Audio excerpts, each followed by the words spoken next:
Media कर्मी एवं इस महाविद्यालय के शिक्षकेतर कर्मचारी एवं मेरे प्यारे प्रशिक्षु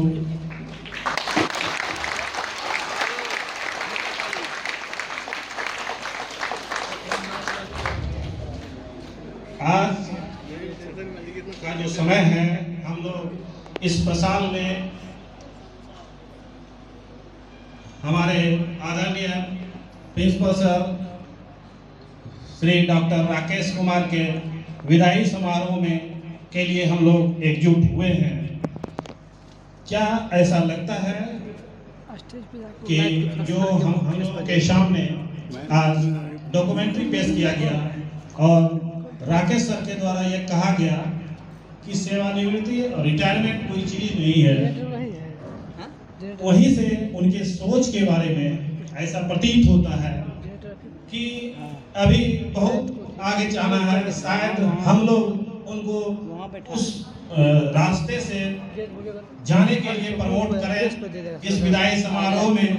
और जो सिटी भागलपुर में जो भी चर्चाएं हुई और हम लोगों के इस कार्यक्रम में जो भी बातें रखी गई उनके लिए, तो जितने भी विशेषण का यूज किया गया, प्रयोग किया गया इनके लिए, वो बहुत ही कम है। शायद इतने विशेषण के शब्द हमारे पास उपलब्ध नहीं जो इनके लिए हम प्रयोग कर सकें।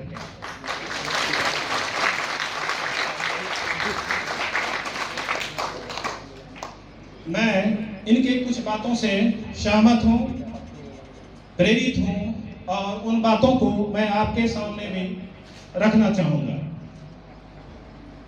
सर्वप्रथम जब हमारे महाविद्यालय में प्राचार्य के प्रभार लेने के उपरांत हम लोग के सामने स्वागत समारोह में थे, तो वहाँ मेरे द्वारा यह कहा गया था कि सर आपके इतने व्यस्तम समय में से हमें भी कुछ समय चाहिए, शायद वो हमें मिल पाएगा या नहीं।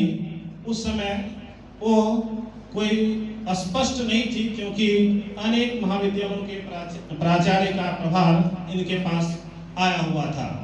तो लगभग 7.5 महीने का समय हम लोगों के बीच व्यतीत हुआ, जिसमें कि बहुत सारी चीजों से मैं प्रभावित हूँ। सबसे बड़ी बात इनके द्वारा बताया गया कि मैं एक गणित का शिक्षार्थी हूँ। यह कहना शायद हम लोग अभी तक नहीं बोल पाए कि मैं रसायन शास्त्र का शिक्षार्थी हूँ। शायद इस प्रशिक्षण कार्यक्रम में लोग इस तरह से प्रशिक्षण से संबंधित विषयों में घुल मिल गए हैं कि शायद हमारे अंदर जो जिस सब्जेक्ट की क्षमता है, शायद मैं आपके सामने वो रख नहीं पाता कि मैं रसायन शास्त्र का शिक्षार्थी। इनके मैं यदि रसायन शास्त्र का शिक्षार्थी हूँ तो मैं सभी चीजों को केमिकल रिएक्शन से जोड़ के देखता हूँ। जैसे आपके सामने जो डॉक्यूमेंट्री प्रस्तुत किया गया, उसमें हमारे राकेश सर के द्वारा यह बताया गया कि अभी बहुत आगे निकलना है। उनका कहने का सेंस यही था। तो आगे निकलना है का क्या मतलब? हर कोई सेवा निवृत्त होते हैं, ये एक व्यवस्था है और यह व्यवस्था के तहत कोई कहते हैं कि नहीं अब और नहीं, अब और आगे जाने की उनकी मानसिक स्थिति नहीं होती। इनके द्वारा ये कहना कि अभी और भी कुछ है, बहुत कुछ बाकी है। तो मेरा यह कहना है कि इसमें मैं केमिकल रिएक्शन को देखता हूँ। हर आदमी में केमिकल्स हैं और उन्हीं का वो आउटपुट आता है। आउटपुट सभी जानते हैं कि रिएक्शन में रिएक्टेंट होते हैं, प्रोडक्ट होता है और बीच में कैटलिस्ट वर्क करता है। तो इन्हीं का हमारे राकेश सर का ये कहना कि अभी बहुत आगे चलना है, तो कहीं न कहीं इनका जो कैटलिस्ट का जो वर्क हो रहा है वो कहीं ना कहीं पॉजिटिव वे में हो रहा है। बहुत सारे लोगों जो कि किसी तरह सेवानिवृत्ति के समय वो अपने आप को असमर्थ समझ बैठते हैं और उनको समझाने वाले लोग भी इस तरह के मिलते हैं जो कि अपने कैपेबिलिटी जो क्षमता है उनसे वो कहीं ना कहीं पीछे रह जाते हैं। तो हर चीज़ें जो घटना घटित होती हैं, सारे चीज़ों में हमारे अंदर जो केमिकल्स हैं उनके रिएक्शंस ही प्रोडक्ट के रूप में हमारे सामने आते हैं। तो यह जो मन स्थिति है, सर का ये कहना कि अभी बहुत आगे निकलना है, तो ये सारी चीज़ें केमिकल्स के जो रिएक्शंस हैं उसी का प्रोडक्ट है। और आप समझ सकते हैं ये कैटलिस्ट के रूप में इनके द्वारा जो इतने समय तक, इतने लंबे समय तक शिक्षा विभाग को दिया गया समय, मेहनत, परिश्रम और जो भी स्किल इनके पास है वही एज ए कैटलिस्ट के रूप में आज के समय में इनको यह कहने के लिए प्रेरित कर रहा है कि अभी मंजिल बहुत आगे तक ले जाना है इस सफर को। और मैं ये कहूँगा कि जब हम किसी भी जॉब को ज्वाइन करते हैं, किसी भी नौकरी में जाते हैं, जैसे आप लोग भी आने वाले समय में शिक्षक के रूप में कहीं न कहीं अपना योगदान देंगे, तो जब हम किसी भी पद को धारण करते हैं तो हमारे पास बहुत सारे सीमाएं होती हैं कि उसके अंदर हम रह करके काम करने होते हैं।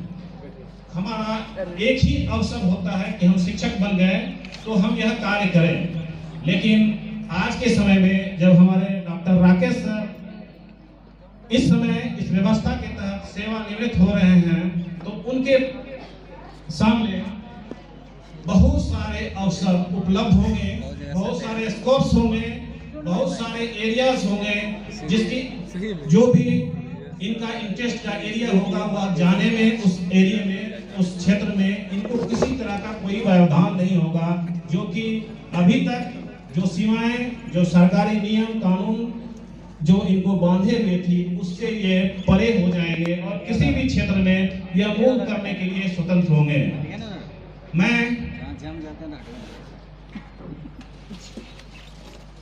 जो सबसे प्रमुख है, ये आगे बढ़ने की प्रेरणा जो अभी उनमें है, उनसे हमें बहुत कुछ सीखने की आवश्यकता है। सिर्फ ये मंजिल उन्होंने जो हासिल की है वह यूं ही नहीं हासिल किया जा सकता। बिना परिश्रम, बिना लगन और बिना कर्मशीलता के कोई भी आदमी इस मुकाम तक नहीं पहुंच सकता। हमें दिखता है कि सर ने इस तरह की उपलब्धि हासिल की, हमें इनसे उन सारे स्किल्स को अनुकरण करने की आवश्यकता है और यह हम लोग के लिए बहुत ही खुशी का पल है इस सेंस में कि हमारे सामने इस तरह के उदाहरण उपलब्ध हैं कि हम उनको देख के उनको अनुसरण करके उनके personality development, language speaking skills, problem solving skills और अन्य तरह के स्किल्स को हम एडॉप्ट कर सकते हैं और हम अपने आप को बूस्टअप कर सकते हैं, अपने आप को मोटिवेट कर सकते हैं और जो समाज और देश के लिए जो हमारा योगदान होगा उसमें हम अच्छे से लीडिंग रोल में हम उसको आगे बढ़ा सकते हैं, जो हमारे देश के लिए आज के समय में बहुत ही महत्वपूर्ण मुद्दे हैं। मैं कुछ पंक्तियां रखना चाहता हूं आपके सामने। अगर तलाश करो तो कोई मिल ही जाएगा, अगर तलाश करो तो कोई मिल ही जाएगा, मगर आपकी तरह कौन हमें चाहेगा, आपकी तरह कौन हमें चाहेगा। आपके साथ से ये मंजर फरिश्तों जैसा है, आपके साथ से ये मंजर फरिश्तों जैसा है। आपके बिना ये मौसम बहुत सताएगा, आपके बिना ये मौसम